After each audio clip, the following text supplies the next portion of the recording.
for a way of adding more contrast to your jelly prints?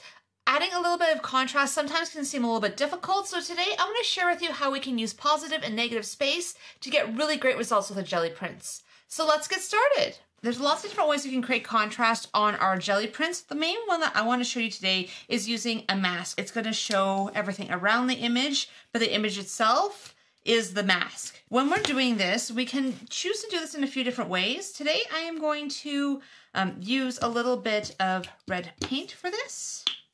So I'm going to do something that's going to be quite festive and quite bright because it is Christmas time. So I'm going to stick with a little bit more festive colors.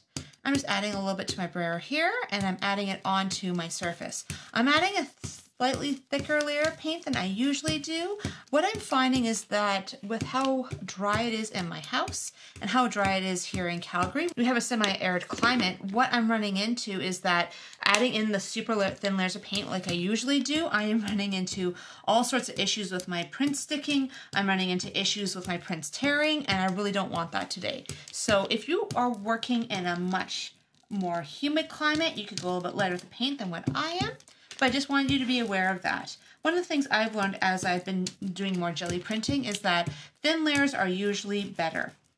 I find that I do struggle a little bit at the beginning, because especially some of my first videos, if you've seen my very first videos on jelly plate printing, I did use a lot of paint. And some of that is just experience, right? As you gain more experience, you start figuring out what your jelly plate likes, doesn't like, how you can get those really smooth effects, what you like and what you don't like in those effects. So I'm adding in more paint just around this one, just because that way, if I can try to get some of the paint in between all those edges, as much as it's hard to kind of do so, it's going to create a much more interesting image than if you tried not to have a bunch of those areas filled in. And what I can tell you is that using larger images with bigger spaces will work a lot better for this. Even this snowflake is a little bit of a push trying to get it to really work. And so I just want to make sure that it is nice and wet. One thing I've been realizing is that the less wet it is, the more issues I've been having it with it sticking onto my page. And so I'm just going to grab a stamped image. And then the trick with stamped images is if you want to have a really good stamped image, you stamp onto the surface and then you stamp onto a piece of paper. That's going to keep your image very crisp. You're going to get a much better result than if you just stamp and stamp and stamp and stamp, because there's already going to be so much paint already on the stamp that's going to affect your results. And I'm going to be turning these into cards. So you might be wondering why I'm using such a large piece of paper. I like using an 8x10 jelly plate to do 5x7 cards, because what I get when I do that is I end up making sure I have enough of a border that I can cut it and angle it the way I want to make sure I get really good results on my cards. Because for example, this one here is a 5x7 card. So by working on an 8x10 jelly plate, you have some time to figure out what area of the snowflake you want on your card. And so I'm going to pull this up.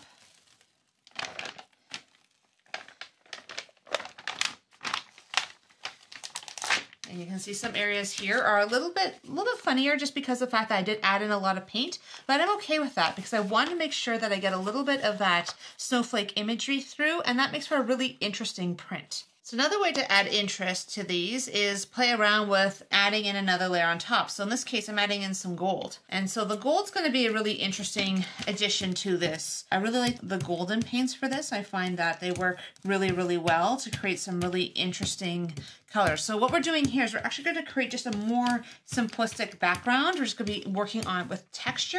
We're going to be using a lot less color, but we're going to get some interesting color variations, some of this red that's going to show up. And this is where I'm going to take one of my catalyst tools and I'm going to play around with a little bit of mark making. And again, this doesn't have to always be Christmas patterns. I'm just playing around with this one just because I happen to have it on hand.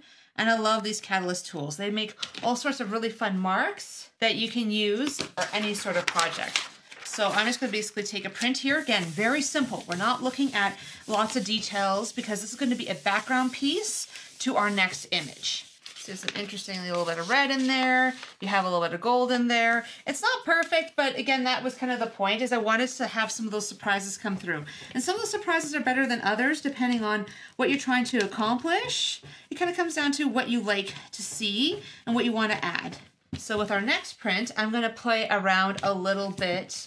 Because we went with gold, I want to add in again a little bit more red again, but I'm going to go a little bit thinner with the red this time. Because I already have a little bit of gold on there, I'm not worried too much about it. It's just going to be a little bit in there that creates a little bit of shimmeriness. As long as you're doing with colors that aren't going to create mud on your page, then you're not going to have an issue. And if you want to learn a little bit more about how not to create mud, I do have a couple of videos that I have done about color theory that I thought you might be useful. It's not a deep dive, it's just basically a lot of just kind of some fun ideas that's going to help you get better results on your projects. And so I'm just going to add that in. I'm going to add in again some more of the same snowflakes that I did before, because why not? So now I'm taking this gold print that I did that I felt was kind of like, oh, it's okay. And we're just going to add it on top. And you just want to make sure that you try to line it up as well as you can. And this is why I like for 5x7 cards using an 8x10 piece, because then if they don't line up perfectly, it doesn't matter. We're still really, really good.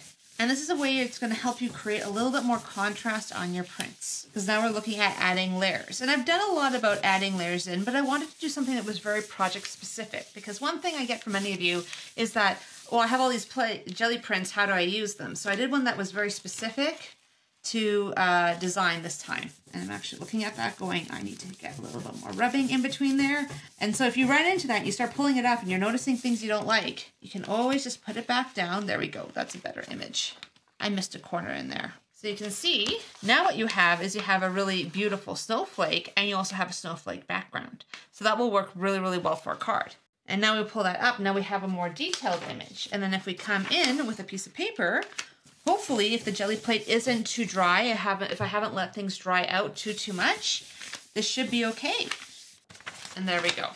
We end up with something that has like a lot of really beautiful color. And this image alone could be just the perfect image for whatever project you're working on. So when I was playing around with my jelly plate earlier, I was getting really frustrated. So I just used random colors, and I love how this print worked, but I don't like how random the colors are. So what if you have something like this? You're like, well, those weren't quite the colors I wanted.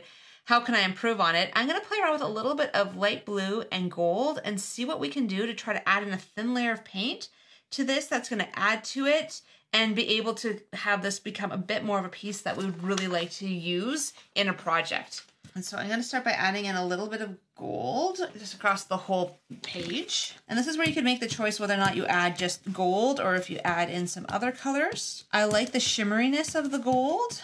And I hope I haven't had it on too thick, actually. I'm a little bit worried about that. And I'm just going to try to add in a few streaks of blue throughout it. I don't want the whole thing to be blue. I'm trying to not make it too opaque. I'm trying to make it that some of the color from that image comes through. I don't want to lose all of it. I just want to have a little bit of color in there just to try to create something a little bit more interesting. And in this case, I'm actually not going to do anything to the surface. I'm just trying to improve this print. I feel like it has enough color just as it is. So I'm just going to add that on top and see what happens. This is the thing, is jelly printing is all about experimentation. You might have maybe 10%, 20% good prints of all your prints. You could be at the point where you're hitting 50%.